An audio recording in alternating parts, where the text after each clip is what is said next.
Hi all, last వీడియోలో చెప్పాను కదా final I got the good news అని చెప్పేసి. ఎన్ని మంత్స్ పట్టింది అక్క, ఎన్ని మంత్స్ డైట్ చేశారు, ఎన్ని మంత్స్ వాక్ చేశారు, ఎన్ని మంత్స్ ఎక్సర్సైజ్ చేశారు అని అడుగుతున్నారు.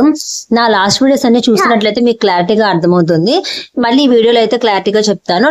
జాన్ అనమాట 2020 జనవరిలో అయితే నేనైతే నా ఎక్సర్సైజ్, వాకింగ్, ఎవ్రీథింగ్ అయితే స్టార్ట్ చేశాను. నాకైతే 6 months పట్టింది. అంటే జనవరిలో స్టార్ట్ చేస్తే నాకు positive, June month date skip అయింది అనమాట. జూలైలో నేను టెస్ట్ చేసుకుంటే నాకు పాజిటివ్ వచ్చింది. సో టోటల్ గా నాకు 6 months అయితే పట్టింది.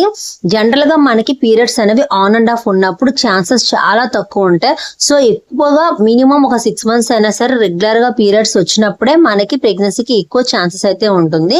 నా వరకు నా పర్సనల్ గా అయితే కొంతమందికి 3 months లోనే కూడా క్యూర్ అయిపోవచ్చు. బట్ నాకైతే 6 months అయితే పట్టింది. 6 months రెగ్యులర్ గా పీరియడ్స్ వస్తూ ఉన్నాయి.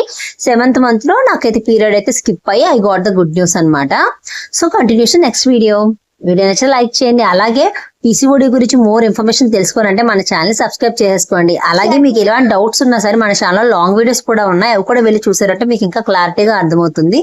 Bye bye.